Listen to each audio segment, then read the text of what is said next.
The subject of this seminar is the veil of thoughts. And following out the theme that somebody once suggested by saying that thought is a means of concealing truth, despite the fact that it's an extraordinarily useful faculty. But in quite recent weeks, we've had an astounding example of the way mankind can be bamboozled by thoughts. There was a crisis about gold. And the confusion of money in any form whatsoever with wealth is one of the major problems from which civilization is suffering. Because way back in our development, when we first began to use symbols to represent the events of the physical world, we found this such an ingenious device that we became completely fascinated with it. And in ever so many different dimensions of life, we are living in a state of total confusion between symbol and reality. And the real reason why in our world today, where there is no technical reason whatsoever why there should be any poverty at all, the reason it still exists is people keep asking the question, where's the money going to come from? Not realizing that money doesn't come from anywhere and never did. Except if you thought it was gold. And then, of course, if to increase the supply of gold and use that to finance all the world's commerce, prosperity would depend not upon finding new processes for growing food in vast quantities, or getting nutrition out of the ocean, or getting water from atomic energy. No, it depends on discovering a new gold mine. And you can see what a nonsensical state of affairs that is. Because when gold is used for money, it becomes, in fact, useless. Gold is very useful metal for filling teeth, making jewelry, and maybe covering the dome of the Capitol in Washington. But the moment it is locked up in vaults in the form of ingots, it becomes completely useless. It becomes a false security, something that people cling to, like an idol, like a belief in some kind of big daddy, oh God, with whiskers, who lives above the clouds. And all that kind of thing diverts our attention from reality. And we go through all sorts of weird rituals and get in the symbol, in other words, gets in the way of a practical life. So it was, you remember the Great Depression. I expect a number of you here looking around are old enough to remember the Great Depression, when one day everybody was doing business and things were going along pretty well, and the next day there were bread lines. It was like someone came to work and they said to him, "Sorry, chum, but you can't build today. No building can go on. We don't have enough inches." He said, "What do you mean we don't have enough inches? We got wood, haven't we? We got metal, we even got tape measures." He said, "Yeah, but you don't understand the business world. We just haven't got enough inches, just plain inches. We've used too much of them." And that's exactly what happened when we had the Depression. Because money is something of the same order of reality as inches, grams, meters, pounds, or lines of latitude and longitude. It is an abstraction. It is a method of bookkeeping to obviate the cumbersome procedures of barter. But our culture, our civilization, is entirely hung up on the notion that money has an independent reality of its own. And this is a very striking, concrete example of what I'm going to talk about. of the way we are bamboozled by our thoughts, which are symbols, and what we can do to become unbamboozled, because it's a very serious state of affairs. Most of our political squabbles are entirely the result of being bamboozled by thinking. And it is to be noted that as time goes on, the matters about which we fight with each other are increasingly abstract. And the wars fought about abstract problems get worse and worse. We are thinking about vast abstractions, ideologies called communism, capitalism, all these systems, and paying less and less attention to the world of physical reality, to the world of earth and trees and waters, people, and so are, in the name of all sorts of abstractions, busy destroying our natural environment. Wildlife, for example, is having a terrible problem continuing to exist alongside human beings. Another example of this fantastic confusion is that not so long ago, the Congress voted a law imposing stern penalties upon anyone who should presume to burn the American flag. And they put this law through with a great deal of patriotic oratory and quoting of poems and so on about Old Glory, ignoring the fact entirely that these same congressmen, by acts of commission or omission, are burning up that for which the flag stands.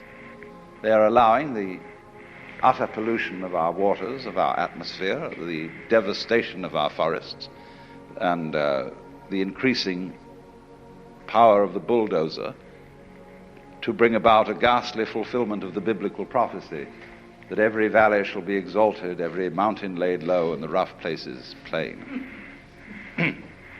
But you see, they don't notice the difference between the flag and the country. Or as Korzybski pointed out, the difference between the map and the territory. Now, however, I think we should begin by talking a little bit about, when we use the word physical reality as distinct from abstraction, what are we talking about? Because you see, there's going to be a fight about this, philosophically. If I say that the final reality that we're living in is the physical world, a lot of people will say that I'm a materialist, that I'm unspiritual, and that I think too much of an identification of the man with the body. Any book that you open on yoga or Hindu philosophy will have in it a declaration that you start a meditation practice by saying to yourself, I am not the body. I am not my feelings. I am not my thoughts. I am the witness who watches all this and is not really any of it. And so if I were to say then that the physical world is the basic reality, I would seem to be contradicting what is said in these Hindu texts. But it all depends on what you mean by the physical world. What is it? First of all, it must be pointed out that the idea of the material world is itself philosophical. It is in its own way a symbol. And so if I take up something that is generally agreed to be something in the material world, and I argue that this is material, of course it isn't. Because nobody has ever been able to put their finger on anything material. That is to say, if you by the word material, you mean some sort of basic stuff out of which the world is made. By, say, analogy with the art of ceramics, pottery, we use clay and we form it into various shapes. And so a lot of people think that the physical world is various forms of matter. And nobody has ever been able to discover any matter. They've been able to discover various forms, yes, various patterns, but no matter. You can't even think how you would describe matter in some terms other than form. Because whenever a physicist talks about the nature of the world, he describes a form, he describes a process which can be put into the shape of a mathematical equation. And so if you say A plus B equals B plus A, everybody knows exactly what you mean. It's a perfectly clear statement. But nobody needs to ask, what do you mean by A or what do you mean by B? Or if you say 1 plus 2 equals 3, that's perfectly clear. But you don't need to know 1 what, 2 what, or 3 what. And all our descriptions of the physical world have the nature of these formulae, numbers. They are simply mathematical patterns, because what we're talking about is pattern. But it's pattern of such a high degree of complexity that it's very difficult to deal with it by thinking. In science, we really work in two different ends of the spectrum of reality. We can deal with problems in which there are very few variables, or we can deal with problems in which there are almost infinitely many variables. But in between, we're pretty helpless. In other words, the average person cannot think through a problem involving more than 3 variables without a pencil in his hand. That's why, for example, it's difficult to learn complex music. Think of an organist who has 2 keyboards or 3 keyboards for work with his hands, and each hand is doing a different rhythm. And then his feet on the pedals, he can be doing a different rhythm with each foot. Now that's a difficult thing for people to learn to do, just like to rub your stomach and a circle and pat your head at the same time takes a little skill. Now, most problems with which we deal in everyday life involve far more than 3 variables. And we are really incapable of thinking about them. Actually, the way we think about most of our problems is simply going through the motions of thinking. We don't really think about them. We do most of our decision making by hunch. You can collect data about a decision that you have to make, but the data that you collect has the same sort of relation to the actual processes involved in this decision as a skeleton to a living body. It's just the bones. And there are all sorts of entirely unpredictable possibilities involved in every decision, and you don't really think about it at all. The truth of the matter is that we are as successful as we are, which is surprising, the degree to which we are successful in conducting our everyday practical lives, because our brains do the thinking for us in an entirely unconscious way. The brain is far more complex than any computer. The brain is, in fact, the most complex known object in the universe, because our neurologists don't understand it. They have a very primitive conception of the brain and admit it. And therefore, if we do not understand our own brains, that simply shows that our brains are a great deal more intelligent than we are. Meaning by we, the thing that we have identified ourselves with. Instead of being sensible and identifying ourselves with our brains, we identify ourselves with a very small operation of the brain, which is the faculty of conscious attention, which is a sort of radar that we have that scans the environment for unusual features. And we think we are that, and we are nothing of the kind. That's just a little little trick we do. So actually, our brain is analyzing all sensory input all the time, analyzing all the things you don't notice, don't think about, don't have even names for. And so it is this marvelous complex goings-on which is responsible for our being able to adapt ourselves intelligently to the rest of the physical world. The brain is furthermore an operation of the physical world. But now you see, though, we get back to this question. Physical world. This is a concept. This is simply an idea. And if you want to ask me to differentiate between the physical and the spiritual, I will not put the spiritual in the same class as the abstract, but most people do. They think that 1 + 2 = 3 is a proposition of a more spiritual nature than, say, for example, a tomato. But I think a tomato is a lot more spiritual than 1 + 2 = 3. This is where we really get to the point. That's why in Zen Buddhism, when people asked what is the fundamental principle of Buddhism, you could very well answer, a tomato.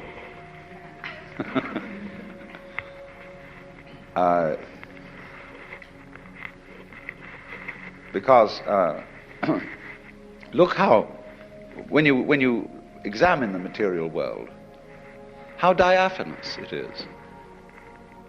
It really isn't very solid. A tomato doesn't last very long.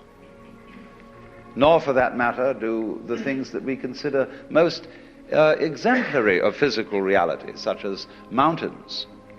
The poet says, "The hills are shadows, and they flow from form to form, and nothing stands." Because the physical world is diaphanous. It's like music. When you play music, it simply disappears.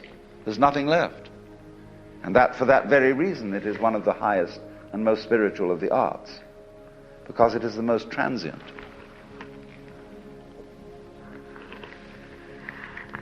And so, in a way, you might say that transiency is a mark of spirituality. A lot of people think the opposite, that the spiritual things are the everlasting things. But you see, the more a thing tends to be permanent, the more it tends to be lifeless. Nothing is so dead as a diamond. And yet, this imagery, the idea of the most mineral objects being the most permanent, and so they get associated with the spiritual. Jesus Christ is called the Rock of Ages. And even the Buddhists have used the diamond, the Vajra, as an image of the fundamental reality of the universe. But the reason why they used the diamond was not that it was hard, but that it was completely transparent, and therefore afforded a symbol of the void, which everything fundamentally is. Not meaning that there simply is nothing there, but the void means that you cannot get any idea which will sufficiently define physical reality. Every idea will be wrong, and in that sense it will be void. So then, the physical world, we can't even find any stuff out of which it's made. We can only recognize each other, and I say, well, I realize that I met you before and that I see you again. But the thing that I recognize is not anything really except a consistent pattern. Let's suppose I have a rope, and this rope begins by being manila rope. Then it goes on by being cotton rope. Then it goes on with being nylon. Then it goes on with being silk. So I tie a knot in the rope, and I move the knot down along the rope. Now, is it as it moves along the same knot or a different knot? We would say it was the same because you recognize the pattern of the knot. But at one point it's manila, at another point it's cotton, at another point it's nylon, and another it's silk. And that's just like us. We are recognized by the fact that one day you face the same way as you did the day before, and people recognize your facing. So they say that's John Doe or Mary Smith. But actually the contents of your face, whatever they may be, the water, the carbons, the chemicals, are changing all the time. You're like a whirlpool in a stream. The stream is doing this consistent whirlpooling, and we always recognize, like at the Niagara, the whirlpool is one of the sights. But the water is always moving on. And we are just like that, and everything is like that. So there's nothing in the physical world that is what you might call substantial. It's pattern. And this is why it's so spiritual. To be non-spiritual is not to see that. In other words, it is to impose upon the physical world the idea of thingness, of substantiality. That is to be, in the sense that the Hindus use it, that is to be involved in matter, to identify with the body. To believe, in other words, that the body is something constant, something tangible. The body is really very intangible. You cannot pin it down. It's all falling apart, furthermore. And we're aging, getting older, and so therefore, if you cling to the body, you will be frustrated. So the whole point is that the material world, the world of nature, is marvelous, so long as you don't try to lean on it, so long as you don't cling to it. And if you don't cling to it, you can have a wonderful time with it. Let's take for a very controversial issue. All spiritual people are generally against lovemaking. Ramakrishna used to speak about the evils of woman and gold. I've already demonstrated the evils of gold. But what about the evils of woman?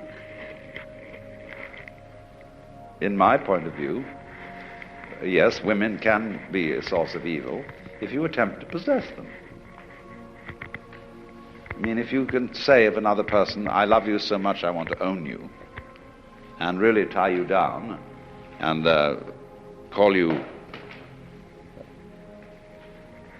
well, it's like that poem of Ogden Nash where someone claimed that he loved his wife so much that he climbed a mountain and named it after her. Called it Mount Mrs. Oswald Tregennis.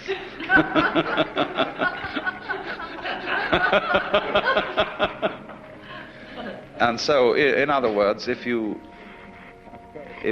try to possess people and you make your sexual passion possessive in that way, then of course you are trying to cling to the physical world.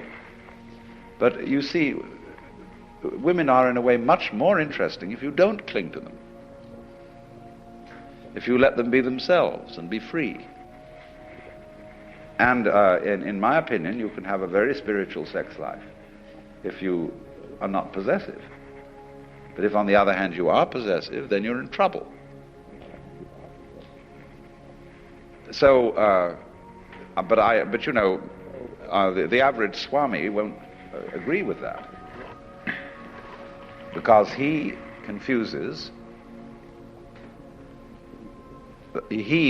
by thinking that the body that I touch, is something evil. He's hung up with it. It's like the story of the two Zen monks who were crossing a river. And it was the ford was very deep because of the flood. And there was a girl trying to get across. And one of the monks immediately picked her up, threw her over his shoulder and carried her across, put her down on the other side, and then the monks went one way and she went another. And the other monk had been in a kind of embarrassed silence, which he finally broke, and he said, "Do you realize that you broke a monastic rule by touching and picking up a woman like that?" And he said, "Oh, but I left her on the other side of the river, and you're still carrying her."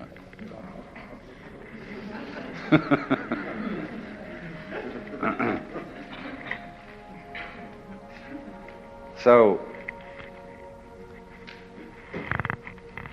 the whole question then, you see, is that even you can find this to some extent in that rather irritable saint Paul,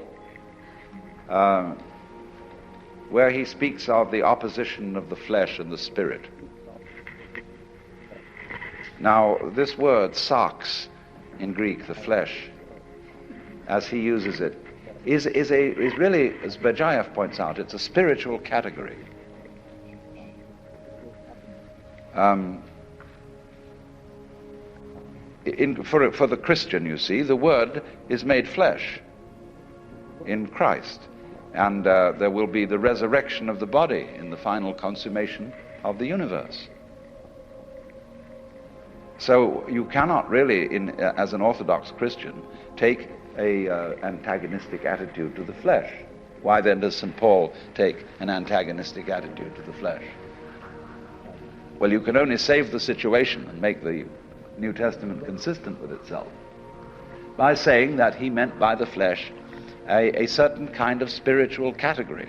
He didn't mean this, because this isn't flesh. Flesh is a concept. This is not.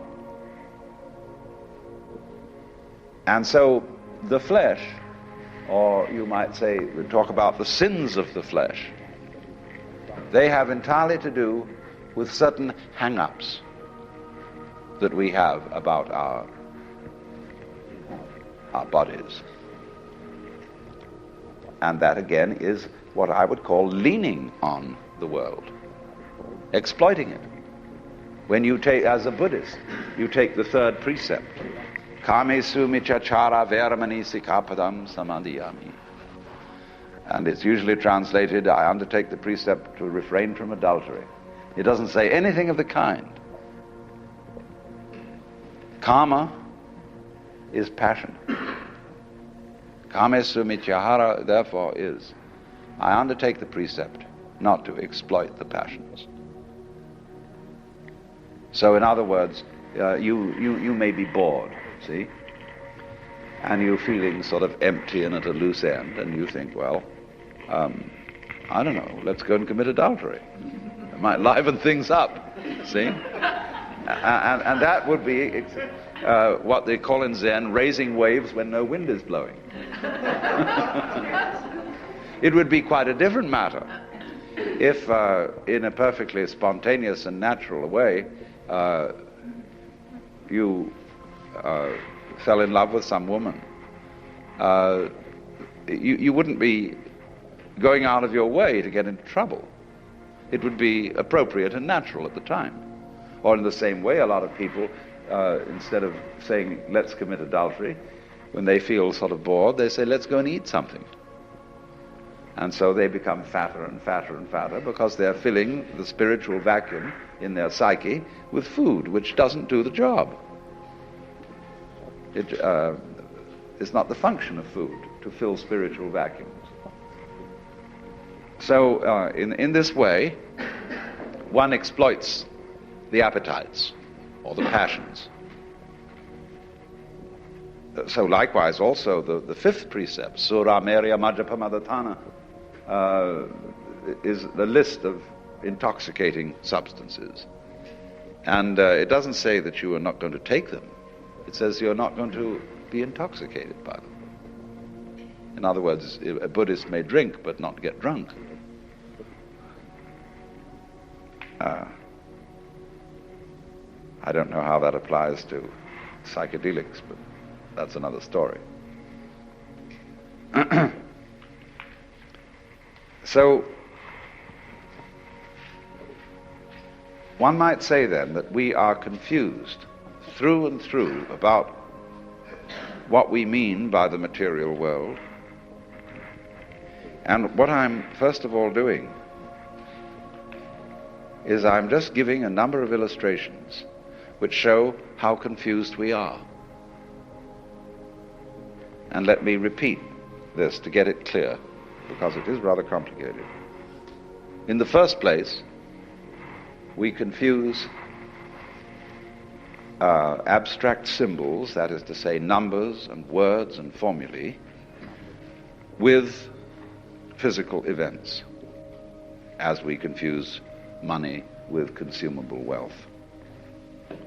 In the second place, we confuse physical events, the whole class and category of physical events, with matter. But matter, you see, is an idea, it's a concept. It's the concept of stuff, of something solid and permanent that you can catch hold of. Now, you just can't catch hold of the physical world. The physical world is the most evasive, elusive process that there is.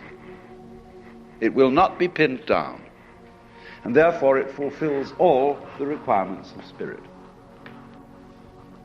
So what I'm saying then is that the non-abstract world, which Korzybski called unspeakable, which was really a rather good word, is the spiritual world. And the spiritual world isn't something kind of gaseous, abstract, formless, in that sense of shapeless. It's formless in another sense. The formless world is the wiggly world. There really is no way that the physical world is. In other words, the nature of truth. I said in the beginning, somebody had said that thoughts were made to conceal truth. This is the fact, because there is no such thing as the truth that can be stated. In other words, ask the question, what is the true position of the stars in the Big Dipper? Well, it depends where you're looking at them from. And there is no absolute position. So in the same way, accountants, a good accountant will tell you that any balance sheet is simply a matter of opinion.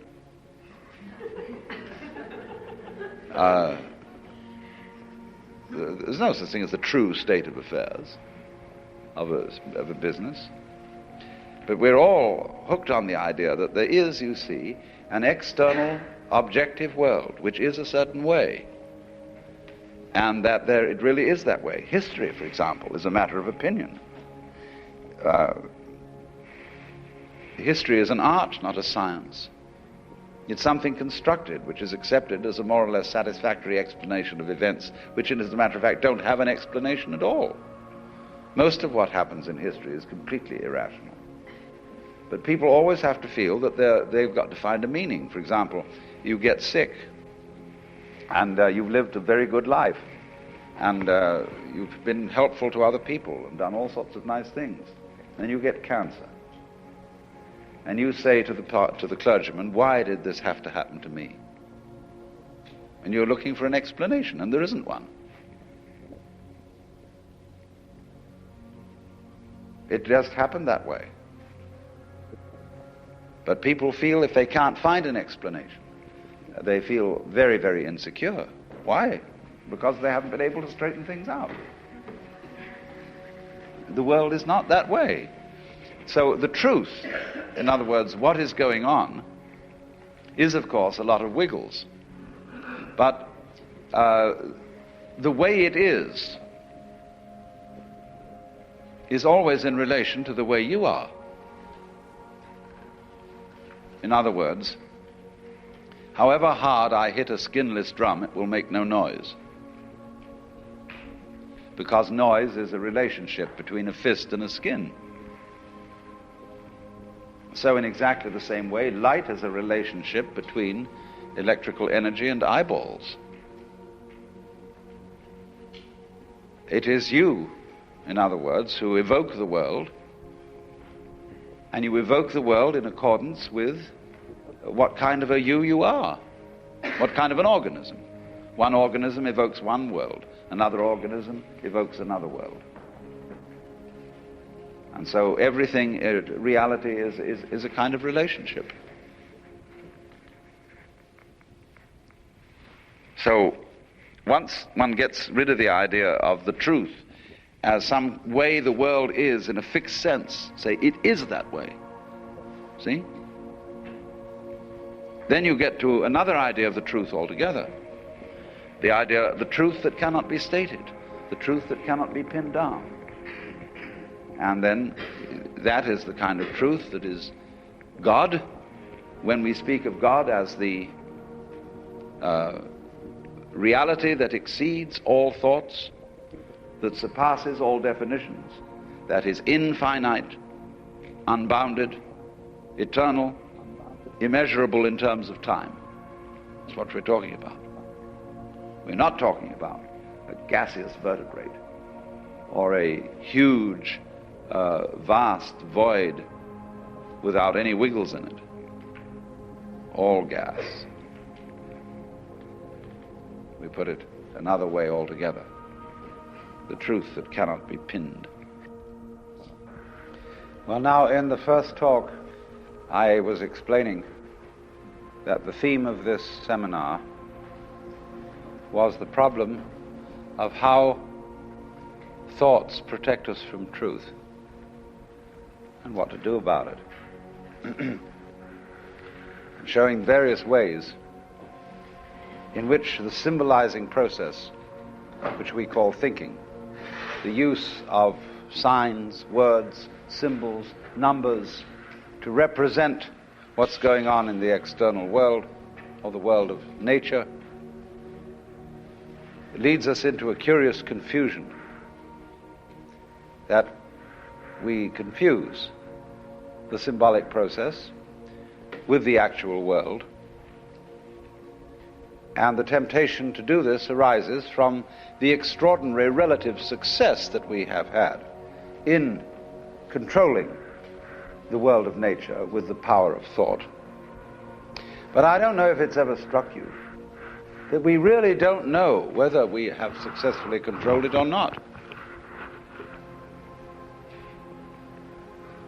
It could be argued, a very strong case could be made, that the entire intellectual venture of civilization has been a ghastly mistake, and that we are now on a collision course, and that all the vaunted benefits of intelligence, technology, and all that is simply going to draw the human race to an extremely swift conclusion. Of course, that might not be a bad thing. I've sometimes speculated on the idea that all stars have been created out of planets, and that these planets developed high civilizations which eventually understood the secrets of nuclear energy and naturally blew themselves up. And in the process, these stars flung out lumps of rock as they blew up, which eventually spun around them and became planets all over again.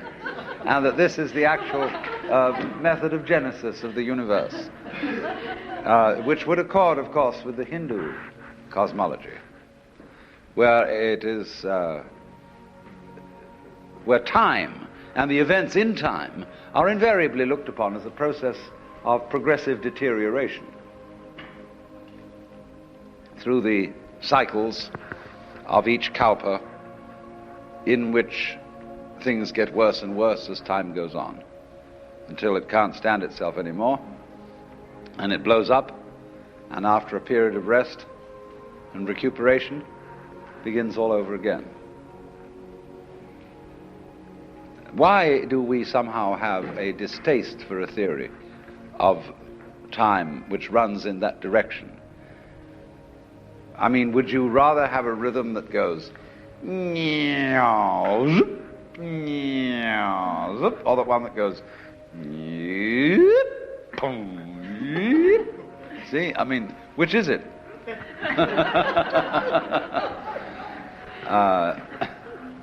Or do you want one that's going up always?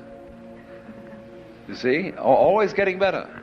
You can't even imagine such a state of affairs. Because it's relative. As you succeed in life, you simply well, there was a communist, a Russian philosopher who accused the communists in their various 5-year plans and progressive notions, wherein people were always preparing for tomorrow, of converting all human beings into caryatids. Now, a caryatid is a pillar shaped in a human form which supports a roof. And he said, you are turning all men into caryatids to support a stage upon which others will dance. But of course, they never will. You have one row of caryatids supporting a floor, and very soon your children are the next row of caryatids supporting another floor, so that it gets higher and higher, but we don't really know where we began, and we're always in the same place. Always hoping, always thinking that the next time will be it. And this, of course, is an eternal illusion. It's much better. Actually, one will be much happier to think that the future is simply deteriorating. I can explain that very simply. Human beings are largely engaged in wasting enormous amounts of psychic energy in attempting to do things that are quite impossible. As the proverb says, you can't lift yourself up by your own bootstraps. But recently, I've heard a lot of references in just general reading and listening where people say, we've got to lift ourselves up by our own bootstraps. And you can't. And you can struggle and tug and pull till you're blue in the face, and nothing happens except that you exhausted yourself. All sensible people, therefore, begin in life with 2 fundamental presuppositions. You are not going to improve the world, and you are not going to improve yourself.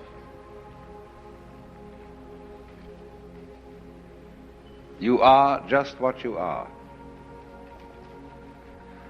And once you have accepted that situation, you have an enormous amount of energy available to do things that can be done. And everybody else looking at you from an external point of view will say, my God, how much so-and-so has improved.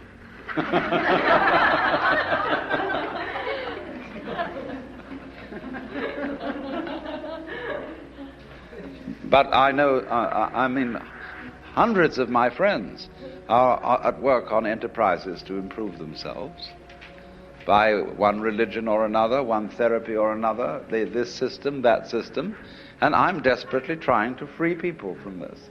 And I suppose that makes me a messiah of some kind. But the thing is that you can't do it.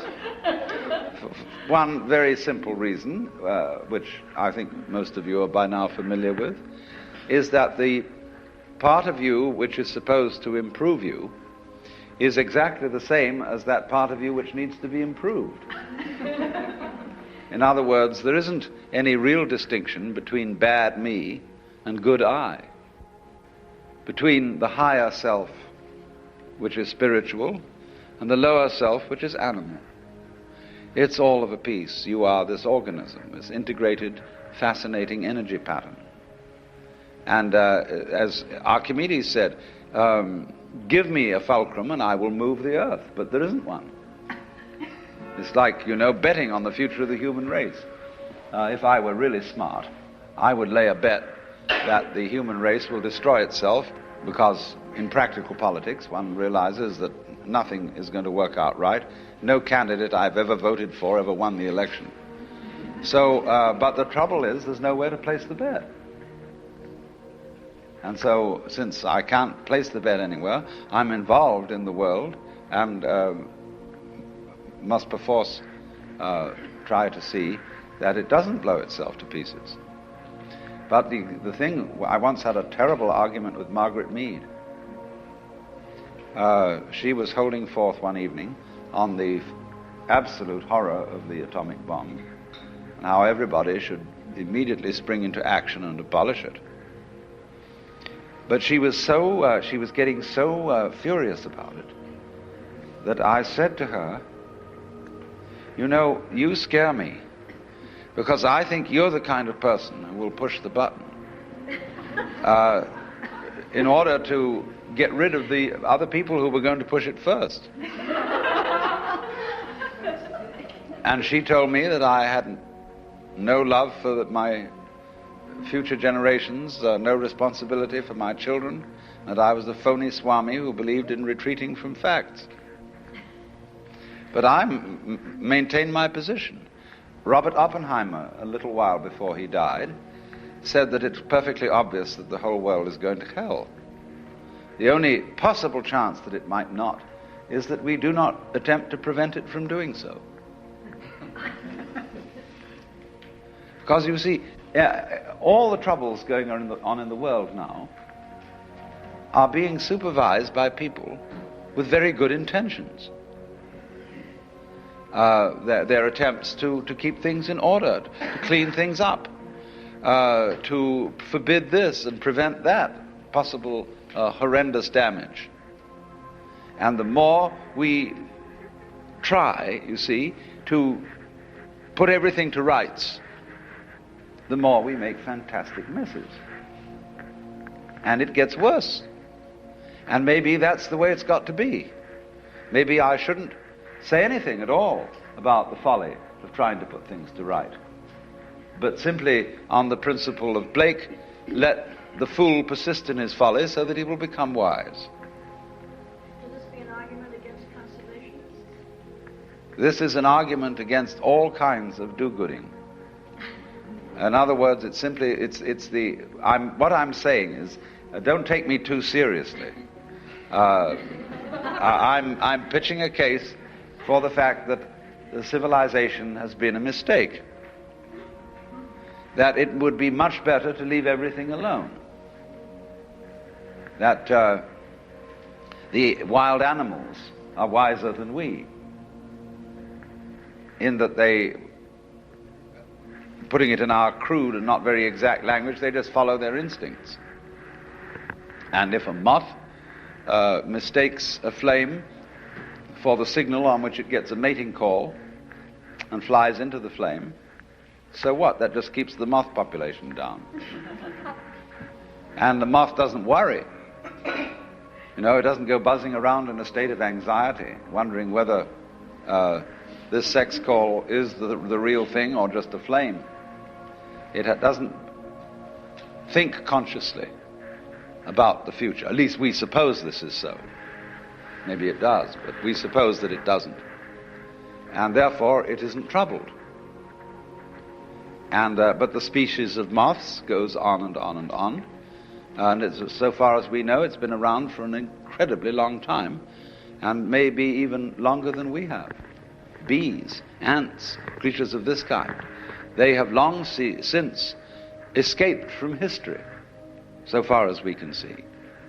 In other words, they live a settled existence, which you might consider rather boring, because it doesn't have constant change in the way that we do. They live the same rhythm again and again and again and again, but because they don't bother to remember it consciously, it never gets boring. And because they don't bother to predict, they're never in a state of anxiety. And yet they survive. Now we, who look before and after, as Emerson says, and predict, and are always concerned whether this generation is going to be better or worse than the one that came before, we are tormented. And we just don't realize, because of this tremendous preoccupation with time, we don't realize how beautiful we are, in spite of ourselves. Because you see, the conscious radar is a troubleshooter. It's always on the watch out for variations in the environment which may bring about disaster.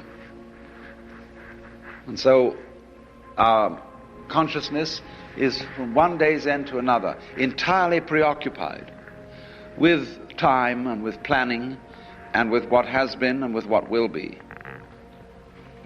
And since troubleshooting is its function, we then get the general feeling that man is born to trouble. And we ignore in this preoccupation with conscious attention how marvelously we get on. How, for most of the time, our physical organs are in a fantastically harmonious relationship.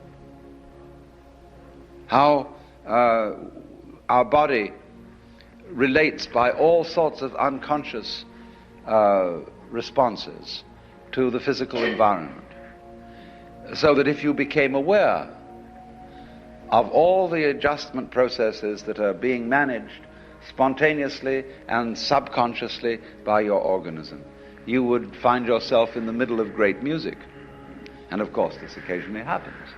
Well, the mystical experience is nothing other than becoming aware of your true physical relationship to the universe. And you're amazed, thunderstruck by the feeling that underneath everything that goes on in this world, the fundamental thing is a state of unbelievable bliss. Well, why not? Why else would there be anything happening? Because if the game isn't worth the candle, if the universe is basically nothing but a tormented struggle, why have one? Hasn't it ever struck you that it would be much simpler not to have any existence? It would require no effort. There would be no problems. So why is there anything going on? Let me say not why, but how is there anything going on? Because if it's all fundamentally a drag, I just don't see any reason for its being. Everything would have committed suicide long ago, and to be at rest. Abu Ben Adhem, may his tribe decrease by cautious birth control and be at peace.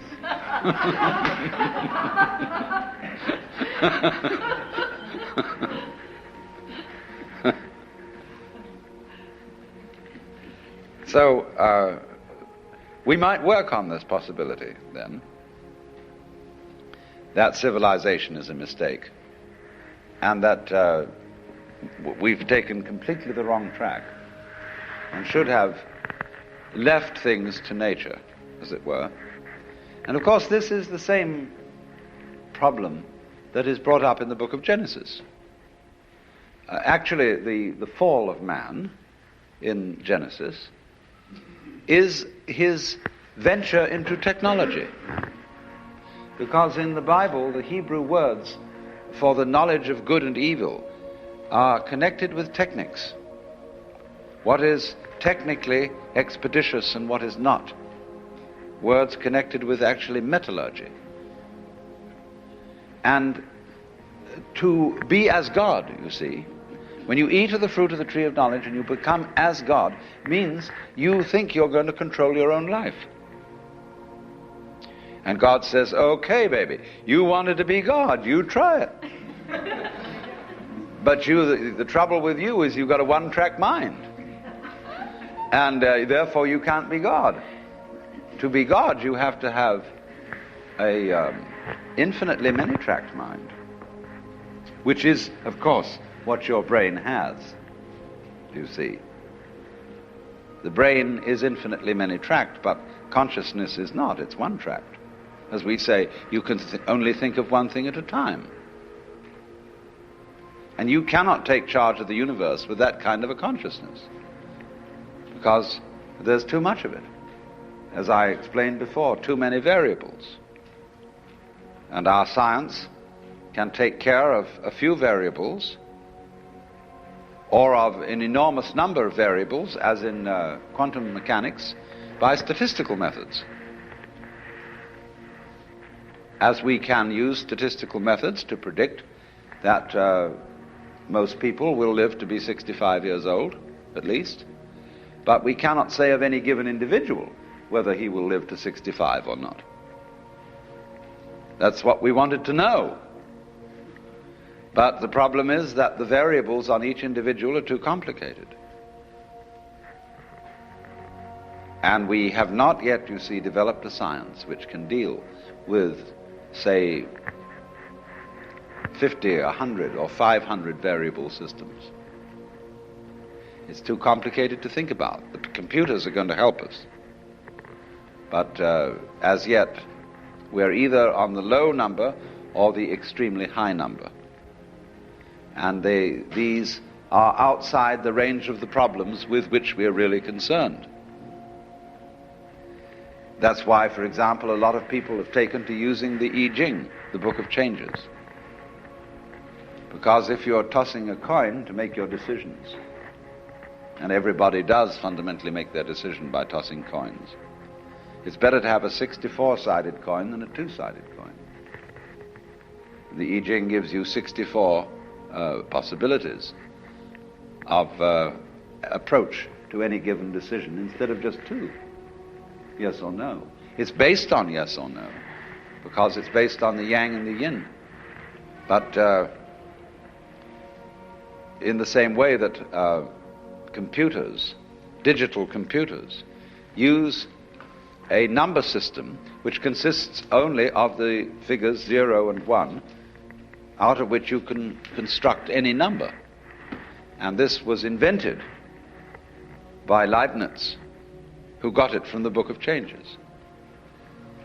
It's amazing how this book is somehow always with us. But this then is a way of helping your own multivariable brain arrive at decisions, cooperating with your own mind. Because then again, after you've tossed your 64-sided coin, the oracle that you read, that explains each particular hexagram in the Book of Changes, is a sort of Rorschach blot. It is very laconic remarks into which everybody reads just exactly what they want to read. But that helps you make a decision by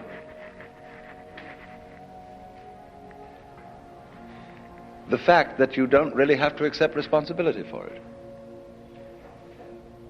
See, then you can say, it told me. I consulted the oracle. Same way when you go to a guru.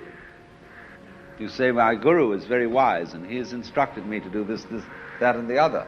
But it was you who decided on this guru. How did you know he was a good one? See, you gave him his authority because you picked him out. It always comes back to you. But we like to pretend it doesn't. But the thing is that oneself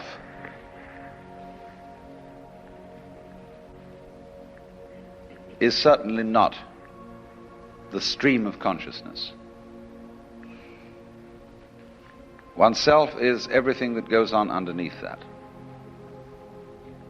and of which the stream of consciousness is a mere, it has about the same relation to oneself as the bookkeeping does to a business. And if you're selling grocery, there's very little resemblance between your books and what you move over your shelves and counters. There's just a record of it. And that's what our consciousness keeps. Now, supposing then we work with the argument that we've made an awful mistake in bringing out civilization.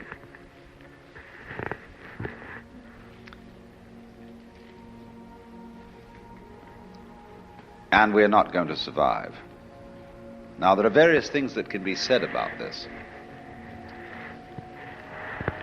Just as I made the joke that all stars used to be planets, one could say, well, is it such a good thing to survive? You know T.S. Eliot's Wasteland, where it says, this is the way the world ends, not with a bang but a whimper. But some people would rather end with a bang than a whimper. Some people are stingy, and they like to burn up their fire very gradually, conserving the fuel, and just keep enough heat going so that they get a long time. Other people prefer a kind of a potlatch situation, where they have a huge whiz-bang fire that goes out in a hurry. Now, who is right? Do you want to be a tortoise? You know, a tortoise that lives for hundreds of years, but drags itself around all the time, very slow, solemn. Or would you rather be some little hummingbird? Yeah, hummingbird, that's the thing. See, that dances and lives at a terrific pace. See? Well, you can't say one is right and the other's wrong. And so there may be nothing wrong with the idea of a world, a civilization, a culture that lives at a terrific increasing pace of change and then explodes. That may be perfectly okay. My point is that if we could reconcile ourselves to the notion that that is perfectly okay, then we would be less inclined to push that button. It's the anxiety. If you cannot stand anxiety, and if you cannot simply be content for issues to be undecided, you are liable to push the button because you say, let's get it over with.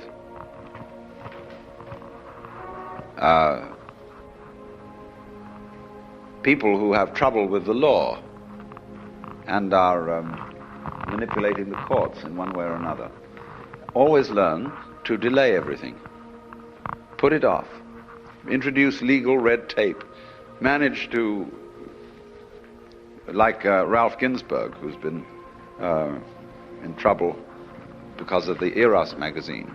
He's got a very smart attorney who simply, although the case has gone to the Supreme Court, he's simply mumbling away and putting up all sorts of things so that he keeps Ralph out of jail. And that's life. Life is simply a way of postponing death. And that's what we have to do. So then, let's say, well, civilization wasn't really a mistake. It was just as natural as anything else. A being that exists under conditions of illusion, that imagines that it's controlling its own destiny, that thinks it's capable of improving itself, and by virtue of this illusion destroys itself rapidly in an interesting way. You see? Let's suppose that's what we are. But you still come back to the point that you are spending an enormous amount of energy in doing things that can't be done. That is to say, tugging at the bootstraps.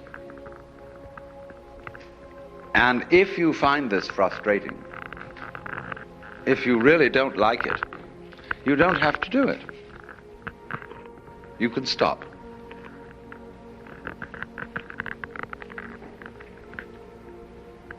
And the paradox is that when you stop, you become happier and more energetic. People always wondered about the Calvinists, because Calvinists believed that from the beginning of time, God had foreordained who was to be saved and who was to be damned. And you have no choice. Predestination. Therefore, the logical assumption would be that people who believed in predestination would be laissez-faire. They'll just sit and wait. There's nothing we can do about it. But Calvinists were quite other than that. They were very energetic people, too energetic.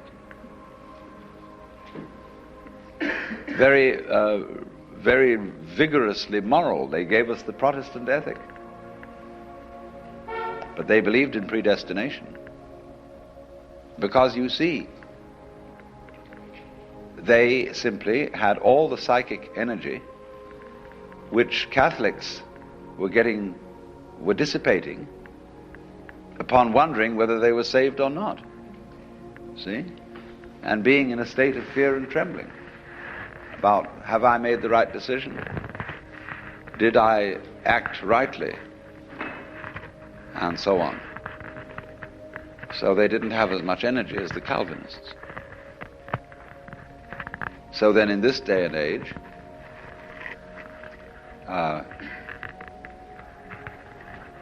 we say, in the line of thought of psychiatry or of most schools of psychotherapy, it's important for you to accept yourself rather than to be in conflict.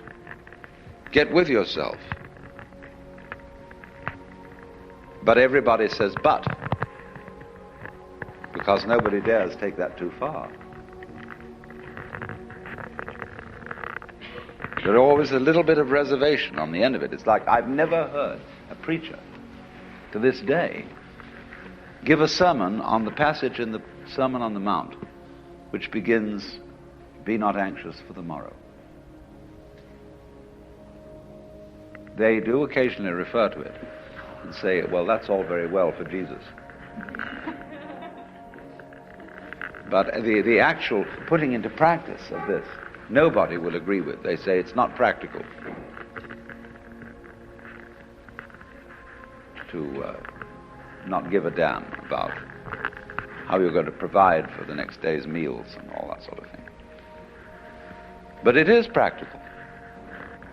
It's much more practical than what we're doing. If you mean by practical that it has survival value. Only, I want to point out that this is a kind of a two-step way. You see, the first step is not being anxious for the morrow. Not dreaming for one moment that you can change anything or improve anything. Which of you, by being anxious, can add 1 cubit to his stature? You see? But this, just like the belief in predestination, has an unexpected consequence. Namely, the making of the energy available. So that, in fact, you can take care of the morrow, but for the simple reason that you're no longer worrying about it. And thus it comes about that people who do not live for the morrow have some reason to make plans. But those who live for the morrow have no reason to make plans for anything, because they never catch up with tomorrow, because they don't live in the present. They live for a future which never arrives. And that is very stupid. But you see, all this is said in quite another spirit than the spirit of sermonizing. I'm not talking at all about something you should do. All I'm doing is explaining a situation, and you can do anything you like about it. Actually, you know, you cannot lift yourself up by your own bootstraps, however hard you try. And I'm merely pointing out that it can't be done.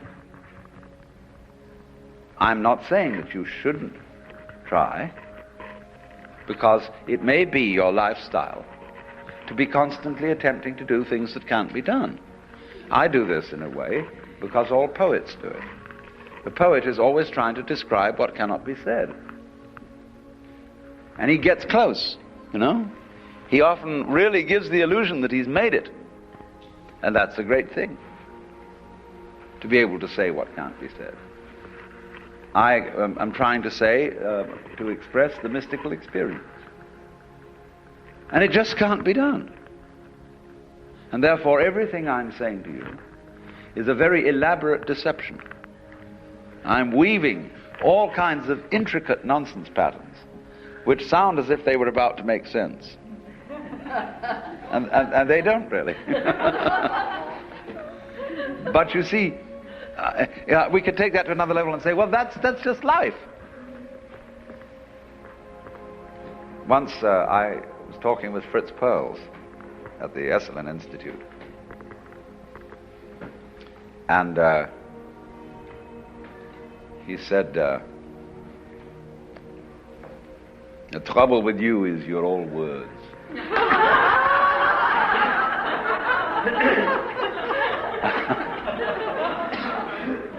Why don't you practice what you preach? So I said, I don't preach. And furthermore, don't put words down. Because the patterns that people make with words are just like the patterns of ferns or of the marks on seashells.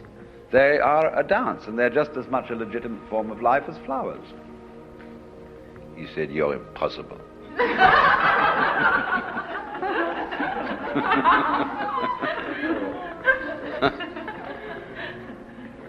But you see, that's very important, and that is why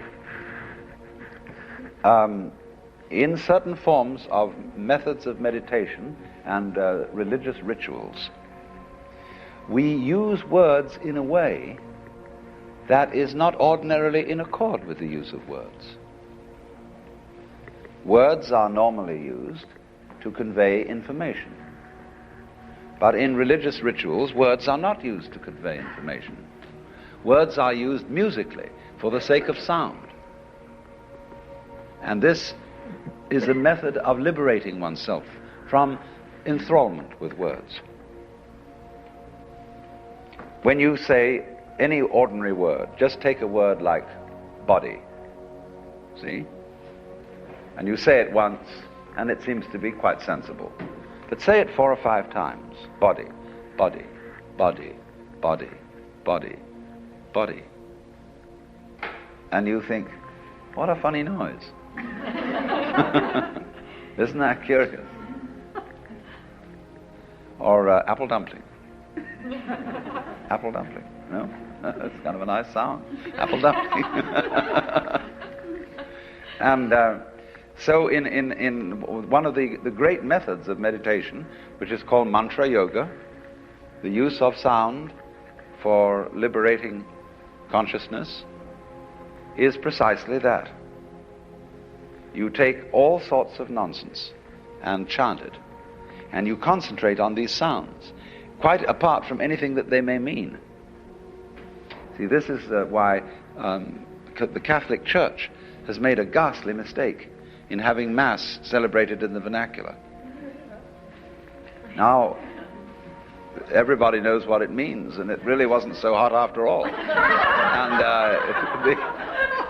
whereas, while it was in a tongue that was completely incomprehensible, it had this sense of mystery to it.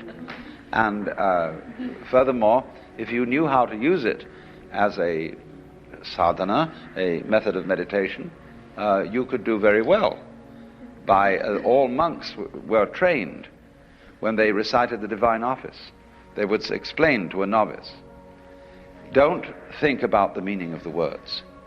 Just say the words with your mouth and keep your consciousness on the presence of God.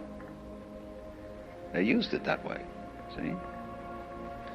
So it's a very good thing then to use words in this way to overcome slavery to words. I've just written a book of nonsense ditties, which are to be used in this way, to get the rhythm going, which is an incantation, which is a way of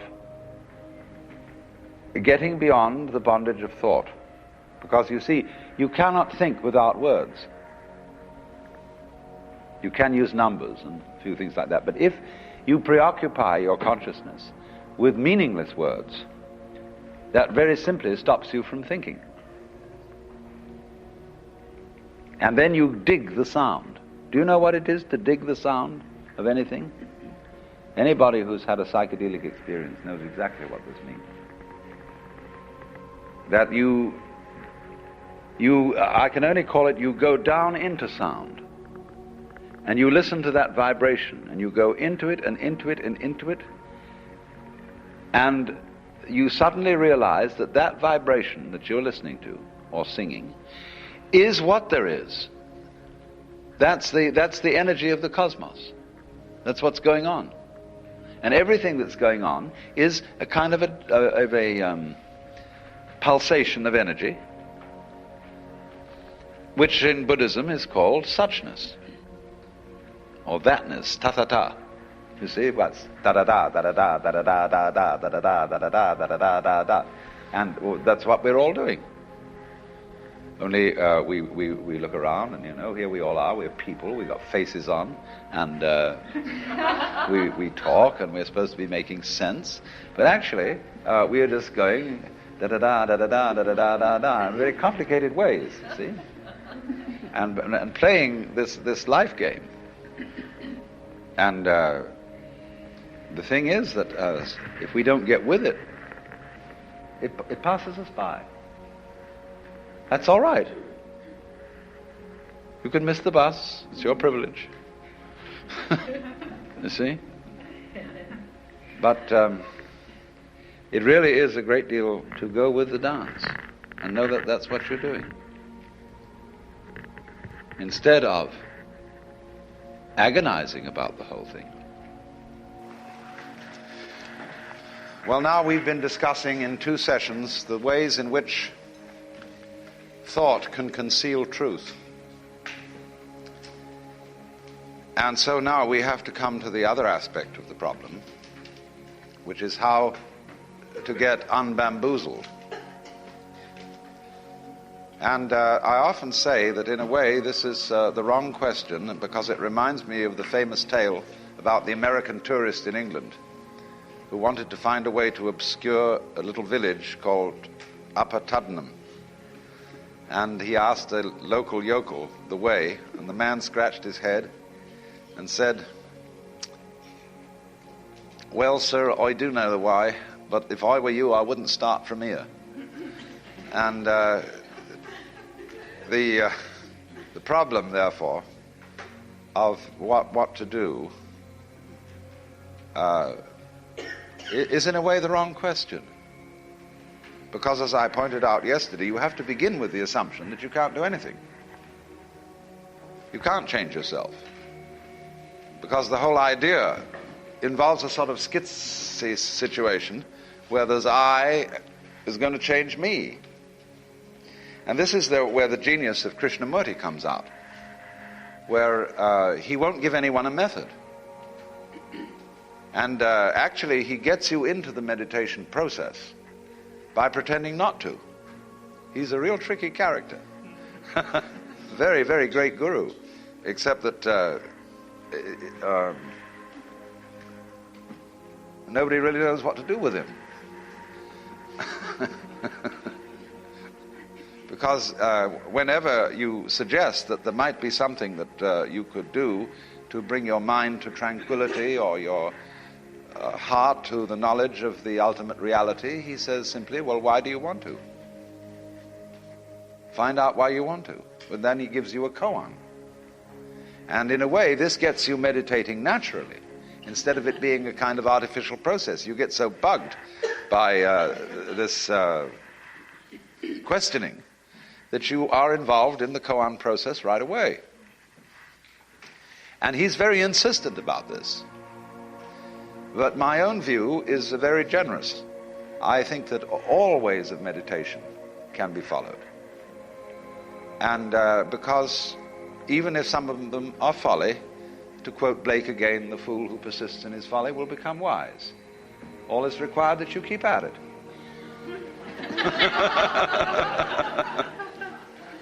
So I want to talk this morning about the various central methods of meditation. And we'll begin, why not, with the Yoga Sutra, Patanjali, where the first, he says, now yoga is explained. This is the first verse. And the commentators point out that the word now means that this is a discourse following other discourses. Something has gone before. Certain things you have to have mastered before you try yoga. And this is in line with the Hindu view of life, that life is divided into ashramas, or stages. That you start out with the stage called brahmacharya, which is the studentship, and then you become a grihastha, which is householder, and only after you fulfill the life of the householder do you take up yoga. And this is, of course, also in line with Jung's views, that spiritual awakening belongs properly to the second half of life.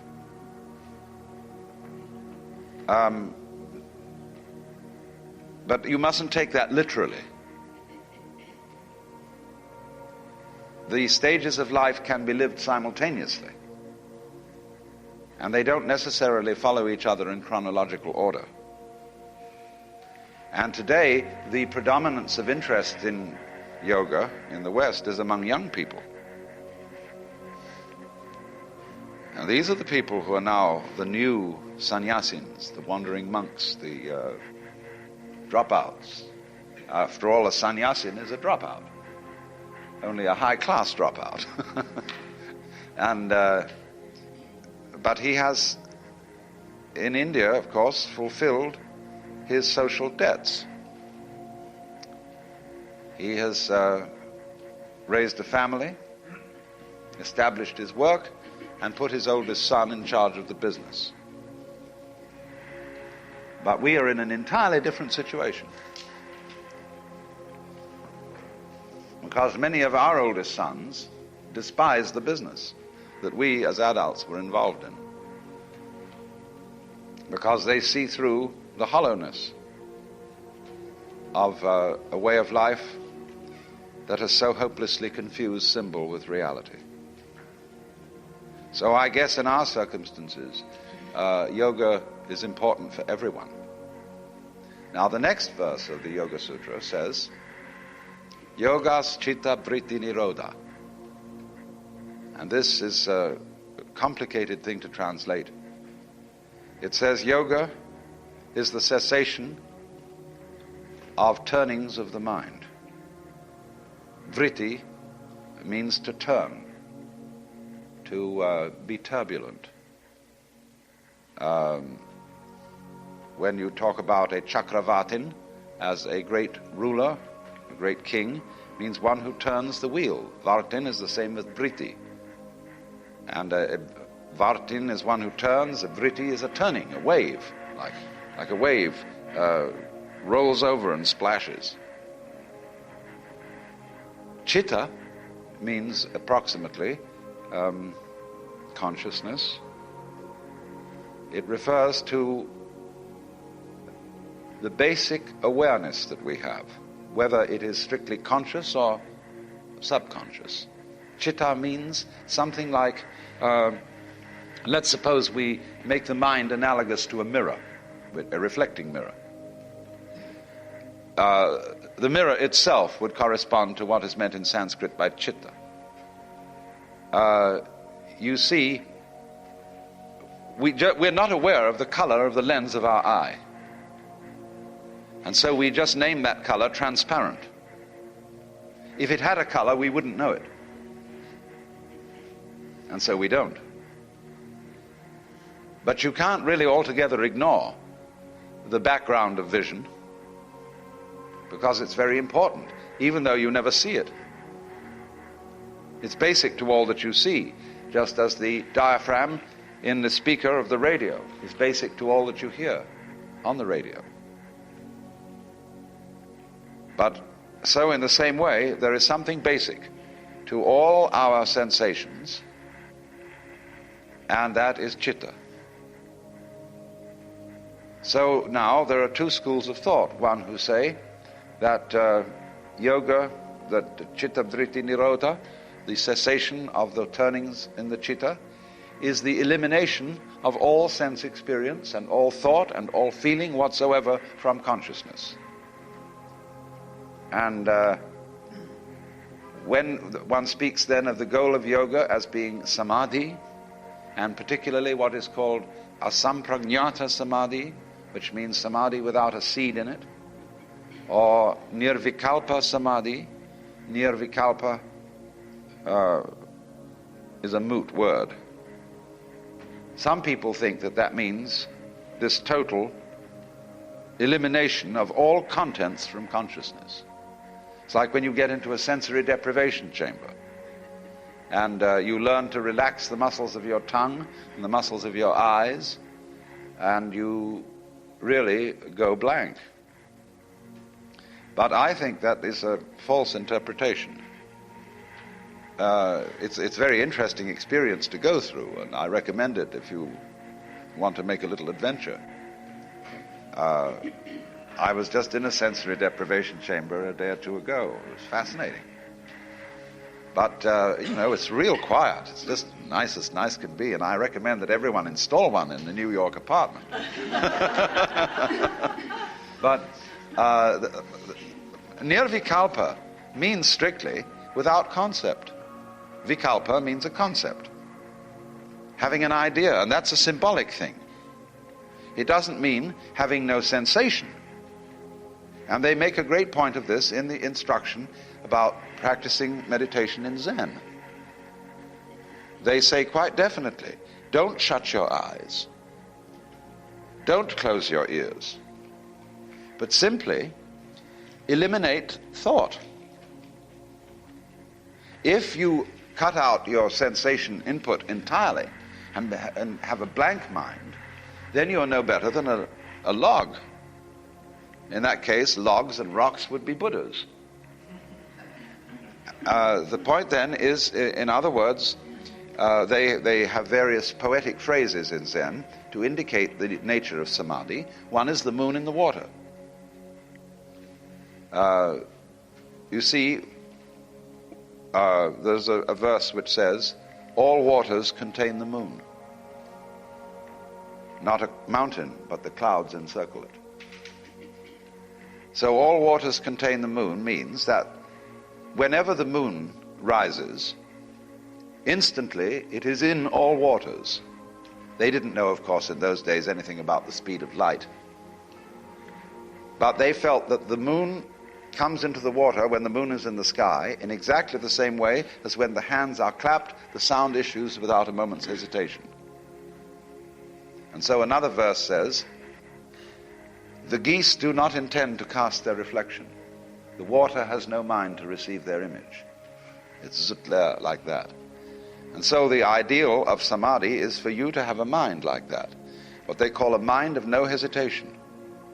Mind which doesn't, as it were, stop to say whether this should not be reflected.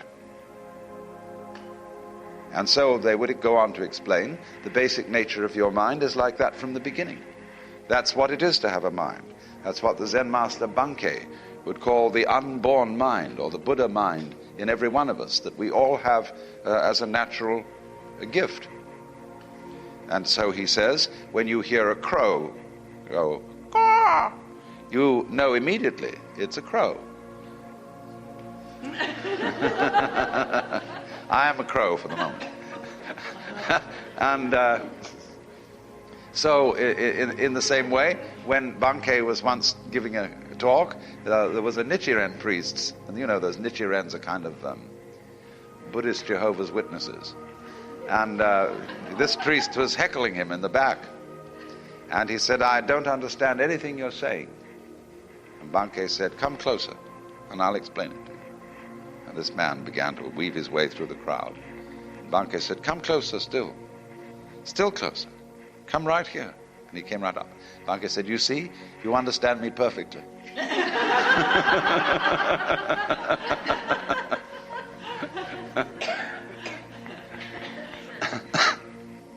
So, the feeling then is that the nirvikalpa samadhi is this state of just perfectly clear consciousness, which responds to everything going on without labeling it, without categorizing it. And even to say respond isn't quite right, because that means as if consciousness was something that is pushed by life and then reacts to it, action and reaction, like cause and effect. The crow caws and the ears vibrate, cause and effect. That's not the Buddhist theory. The Buddhist theory is not cause and effect, it is called pratitya samutpada. And that means interdependent origination. In other words, when the wind blows, the trees move.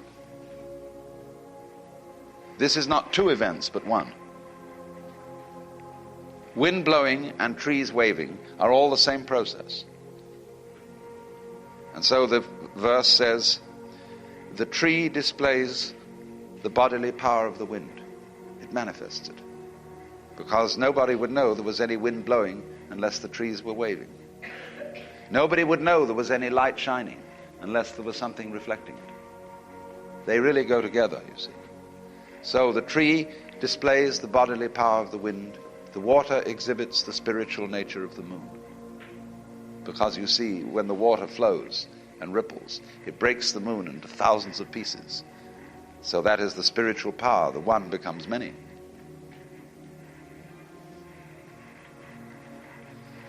So then what we are looking at then is a state of consciousness which is like that, which is one with the whole thing going on. And this is saying the same thing as Krishnamurti says when he tries to explain that there really is no feeler separate from our feelings and no thinker separate from our thoughts. There is simply a process going on. And so in the same way, Huineng, the sixth patriarch, prefers not to use the image of the mirror for the mind, but he prefers the image of space. That's why when his rival for the patriarchate made up the poem which explained that the mind is a mirror and we must wipe it to keep off the dust, Huineng countered this by saying there isn't any mirror, and so whereon can the dust fall? See? So this is saying that you will never be able to discover a thinker other than thoughts, a feeler other than feelings, a sensor other than sensations. That's the meaning of the dialogue between Bodhidharma and Eka. When Eka said, I haven't any peace of mind, please pacify my mind. And Bodhidharma said, bring out your mind in front of me and I will pacify it. Eka said, when I look for it, I can't find it. Bodhidharma said, there, it is pacified. So Eka, was looking for his mind. It's like, who are you? The question that the Maharshi Ramana always asked to anybody who said, Maharshi, who was I in my last incarnation? And he would always reply, who's asking the question? Which is the same as Krishnamurti's, why do you want to know? Because this throws the question back at the questioner. Who are you? Who has the problem? And you look, and you look, and you look, and you can't find it. When you look for Hume, the British philosopher, really went through the same experience. Because when he tried to find out what was his consciousness, he couldn't find anything but sensations or images in his head. And so in the same way, when you want to find out what's behind your eyes, most people think that they have a blank space behind their eyes, kind of a non-dark, non-light blind spot, which you can't ever see. But that's not the case. You know how the inside of your head is? Why, it's what you're looking at. That's how it feels inside your head. It's all this that you see in front of you. That's inside your head. It's all in these nerves back here, where the optical nerves are centered. And so this is saying that our conscious relationship to the world is a transactional relationship, in which you can speak about the subjective standpoint and the objective standpoint, but that really you've got one continuum in which these two standpoints are simply opposite ends of a diameter. You go with it, it goes with you, and vice versa. So this is the whole meaning of the Taoist idea that is called mutual arising. When Lao Tzu says that to be and not to be arise mutually, that difficult and easy suggest each other, high and low subtend each other, and so on. He's describing this polar relationship. So you don't get an encounter, in other words. You don't get a confrontation. You don't get a kind of a meeting from things that impinge on each other from entirely separate situations. You get the opposite sort of thing, where when a flower buds and the bud breaks, the petals expand. And it's true, you have the petals on the far left and you have the petals on the far right, but they arise together like that. See? That's how all life is happening. When you come into being, the universe comes into being. When you go out of being, the universe goes out of being. And that's true for everyone. As not only people, but all sentient beings whatsoever. So without the being, the sentient being, there is no cosmos. All we are saying in talking about a cosmos that existed before any sentient beings existed is we are simply describing what would have happened if there had been any sentient beings around. It's a kind of extrapolation. So that relativity of the sentient being in the universe is basic to Buddhistic philosophy, and is saying then that the one implies the other, because this is the philosophy called Jiji Muge, that between thing event and thing event there is no barrier. This is the philosophy of the mutual interdependence of all things and events. That the moment there is anything at all, it implies everything else. So in the same way, you know, with laser beam photography, you can take a tiny fragment of a photographic negative, and by laser beam photography, you can restore the whole negative from which it was cut, because the crystalline structure of any part of the negative is in an inseparable relationship with its whole area. So you can imply it. You'll get a picture which is around the area that you have taken out, very clearly definite, and as it moves away from it, the outlines will become a little vaguer, but you'll be able to see everything that was there. It's fantastic. So in the same way, every hair on your head, this is the real meaning of the saying that the hairs of your head are all numbered, that every hair on your head implies all galaxies, because it wouldn't exist without all galaxies, nor would all galaxies exist without the hair, or without the hair having existed. It doesn't make any difference. So then, this state of complete unity of mind and nature, what's going on, without the intervention, first of all, without the intervention of thought, is the state of meditation. It may be called jhana, it may be called samadhi, and you may make certain subtle differences between these two states, but forget it for a moment.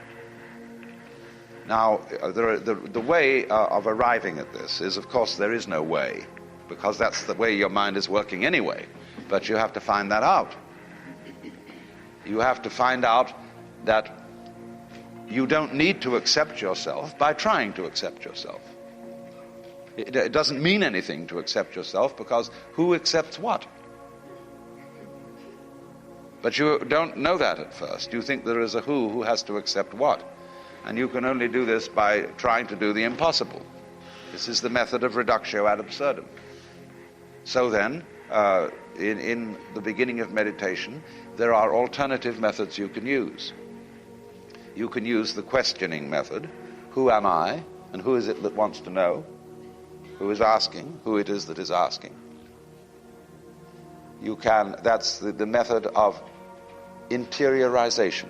Look within, thou art Buddha. Then there's the method of concentration. The method of banishing the interior stream of chatter by watching your breathing, or by focusing your attention on a small point of light or upon a single sound.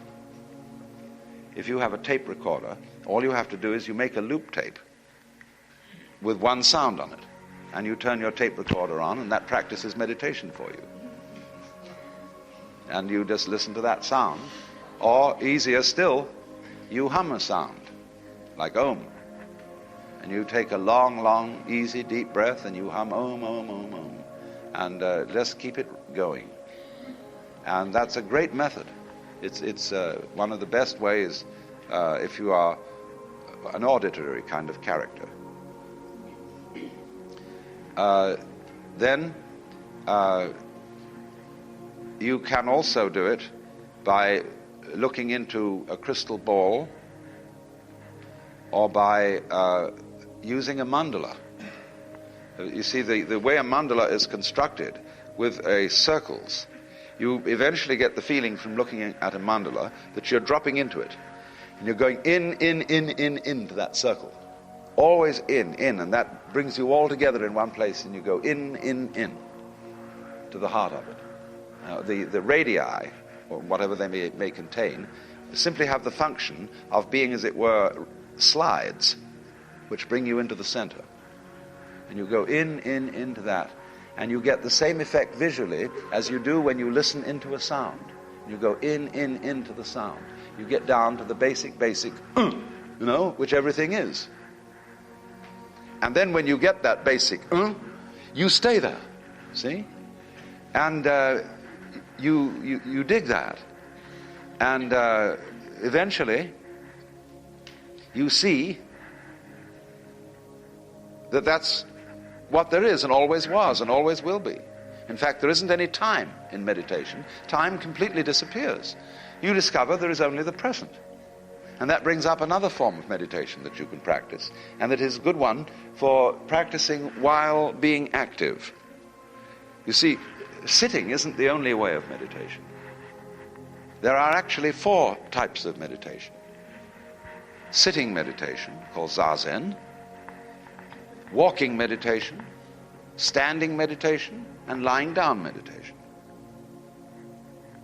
So it's also good to lie flat on your back for these things, except that you may easily go to sleep that way. Walking meditation has long been practiced, both by Christian monks and by Buddhist monks. And in the Satipatthana method of meditation that is practiced today in Burma and Thailand and Ceylon, they do a great deal of it walking. It's a very good way, because you certainly don't go to sleep that way. And it's a rhythmic movement, and therefore is peaceful. You just walk slowly up and down. This is the way I use mostly. Especially if you go out to Jones Beach and it's clear, you go out on a weekday and it's absolutely clear, nobody is there, and you can go for miles and miles along the beach in the walking meditation. It's beautiful. So in that various ways of posture, shall we say. You can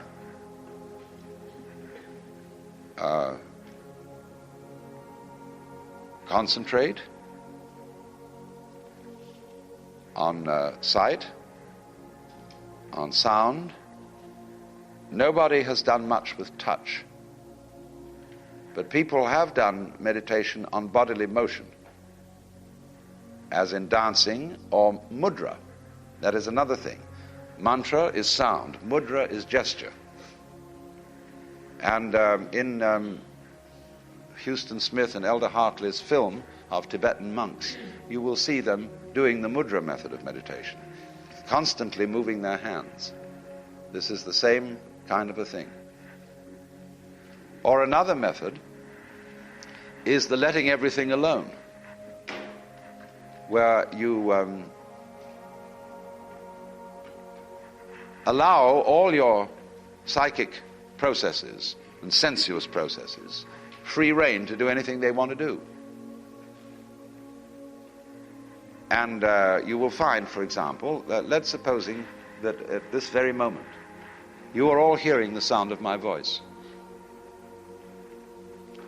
Now, if you turn your conscious attention from the meaning of what I'm saying simply to the sound of the words, you will be surprised to discover that you don't have to make any effort to understand what I'm talking about, because your brain will take care of that. And you can just listen to the noise. It'll all go into you, and you'll understand. But you can just concentrate on the flow of sound.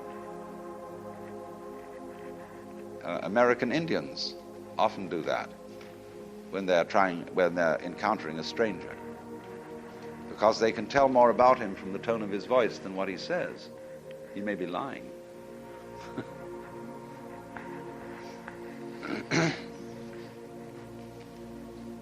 So you can listen to the tone of my voice and find out whether I'm putting something over on you.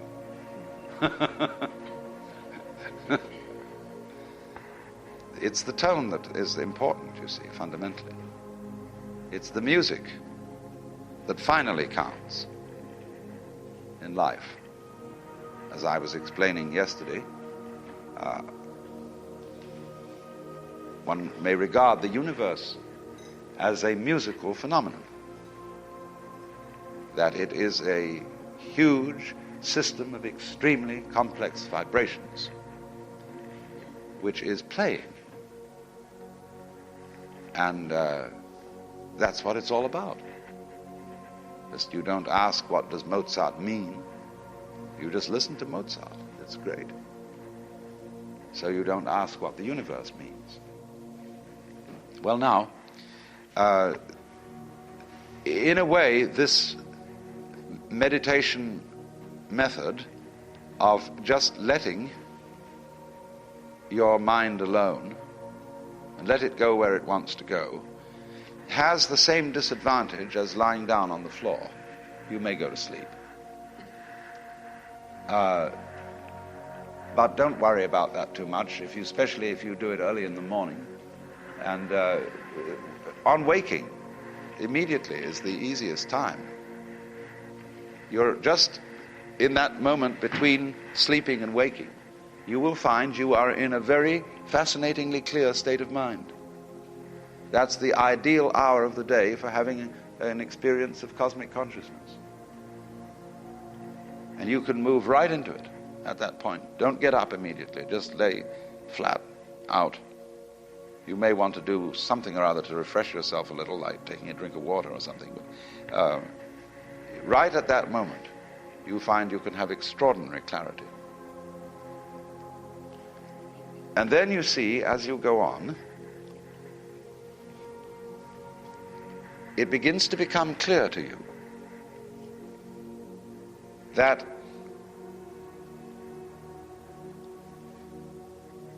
there really is no one separate from this changing stream of feelings who's having them. They're just there. And in that moment, the problem of what to do about yourself vanishes, because there is no separate self.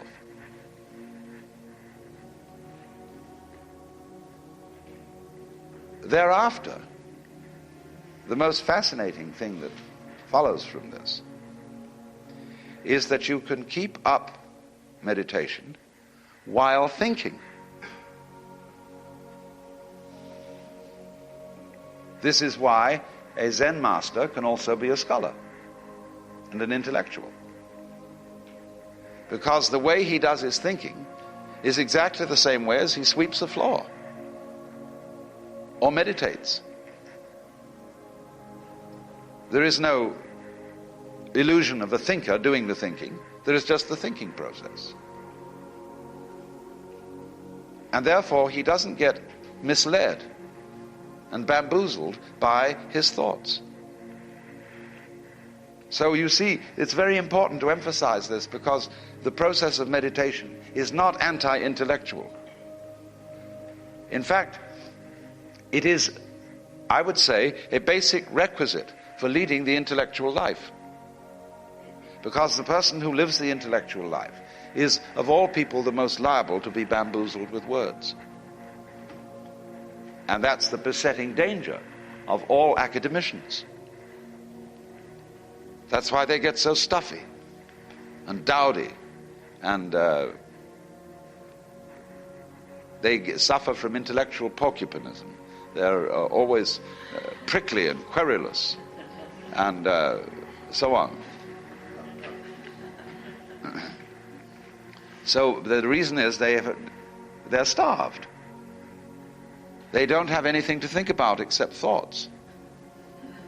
And they write books about books. And they don't, therefore, have any first-hand experience of life to use for thinking, to think about. So, of all places, in a university is the place where meditation should be practiced. Of getting out of thought for some time of the day. This refreshes the intellectual life. This gives it a zip and a quality, so that as you begin, like Suzuki, old D.T. Suzuki, he was a great intellectual. And but he practiced scholarship in the same natural way that one would sail a boat or watch clouds, so that he was never, in his pursuit of scholarship, cantankerous and pretentious. He was never pedantic. And of course, in the field of sinology today, in the United States, you will find some of the most pedantic people in existence. It's represented by the Journal of the American Oriental Society, which is a testy, quarrelsome, bitchy journal, where everybody's going at everybody else. And when, a scholar doesn't always have to be a scholar. You can write a scholarly book. I wrote a book called The Way of Zen, which is rather scholarly. And but then I can do a movie called The Mood of Zen, which isn't scholarly at all, which is just creating an atmosphere. But boy, do the scholars hate it. They say this is of no value at all. This is just, and they call you a popularizer. And they call Suzuki a popularizer because he didn't put in the right kind of footnotes. He was a little vague about some things, and but he had forgotten more than most of them ever knew. So in this way, you can sit light to intellectuality. It's a very good thing, because otherwise you become hopelessly ponderous. You become a sort of a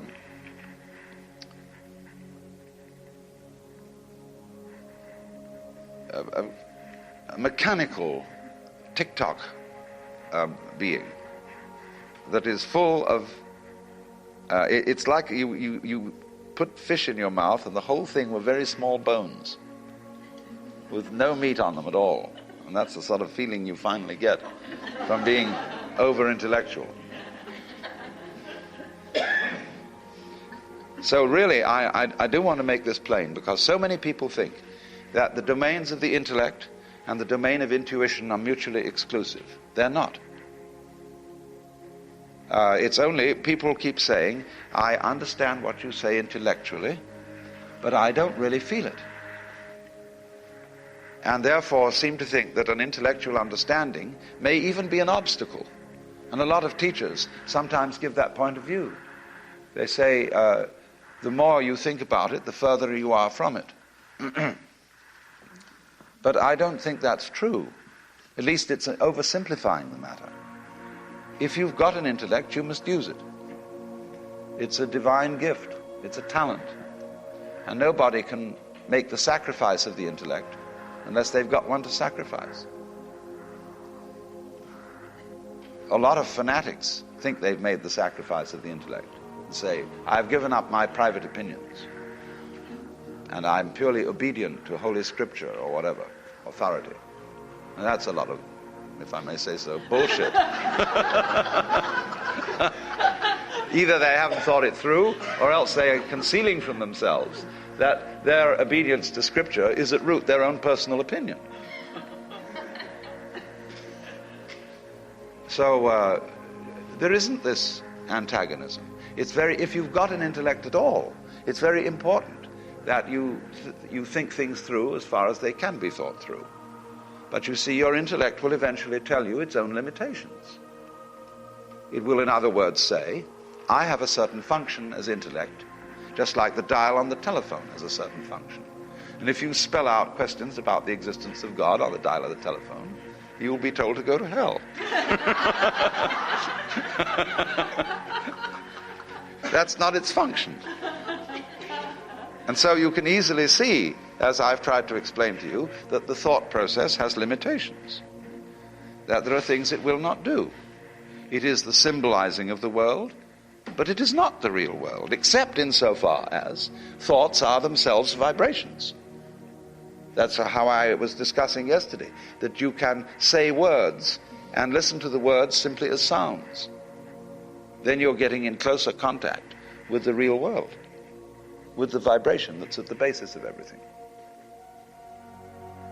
So, thought itself tells you that it can't go all the way. And then when you understand that, thought naturally gives up. And you become quiet. Let it go. Let all the senses go. And eventually you find you're quiet. And you're centered. And still. But don't make an exercise of it. Dogen, in the great Japanese Soto Zen master, always told his students, do not practice Zazen to attain Satori. Sit just to sit. This already, practicing Zazen, is being a Buddha. This is sitting like a Buddha. And if you do it with an ulterior motive, you're not doing it. There is nowhere to go.